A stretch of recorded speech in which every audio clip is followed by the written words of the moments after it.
अस्सलाम वालेकुम dear students, कैसे हैं आप सब। उम्मीद है खैरियत से हैं। आज हम क्वाड्रेटिक इक्वेशन को सॉल्व करने का मेथड 3 कैलकुलेटर की मदद से सीखेंगे। अब इस इक्वेशन में क्या आ रहा है बेटे, एक्स स्क्वायर के साथ 1 नहीं है, कोई और कांस्टेंट पड़ा है। तो इस तरह की इक्वेशंस को हमने कैसे सॉल्व करना है। सेम मेथड है बेटे, पहली वैल्यू वैसे ही आ जाएगी, लास्ट वाली वैसे ही इज इक्वल टू 0।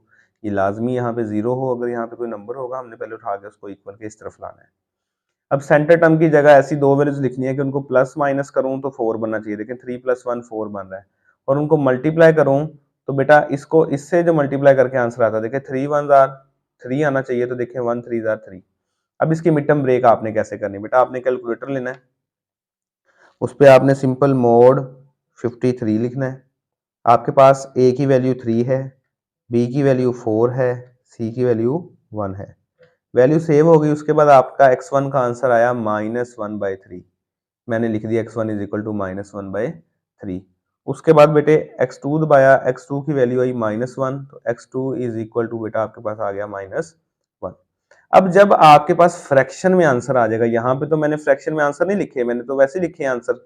तो बेटा फ्रैक्शन में आंसर को कैसे सॉल्व करना है, आपने उन दोनों वैल्यूज को अलग से लिख लेना है कोमे के साथ। रफ वर्क का काम है ये हिंट ही है एक। -1/3 लिख लिया कोमा, और साथ में ये -1 लिख लिया। अगर तो ये भी फ्रैक्शन होती तो इसके नीचे जो वैल्यू नहीं थी वो वैसे ही आ जानी थी। अब इसके नीचे कुछ भी नहीं है, तो जिसके नीचे कुछ नहीं होता बेटा उसके नीचे 1 होता है।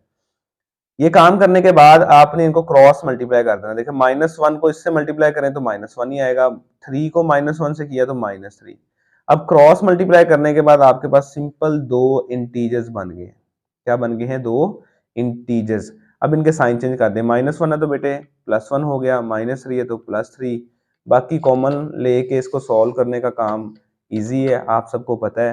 कैलकुलेटर ने हमें आंसर देने होते हैं, मैंने पहले भी बताया था। देखें x1 का आंसर -1/3 निकल रहा है, दूसरे x का आंसर -1 निकल रहा है, तो आगे पीछे हो सकते हैं, कोई मसला नहीं है।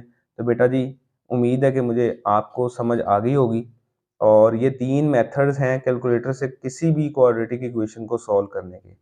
अगर किसी क्वाड्रेटिक इक्वेशन का आंसर कैलकुलेटर से नहीं आ रहा, आयोटा की फॉर्म में आ रहा है या मैथ एरर आ रहा है, तो इसका मतलब है उसकी मिड टर्म ब्रेक नहीं हो सकती।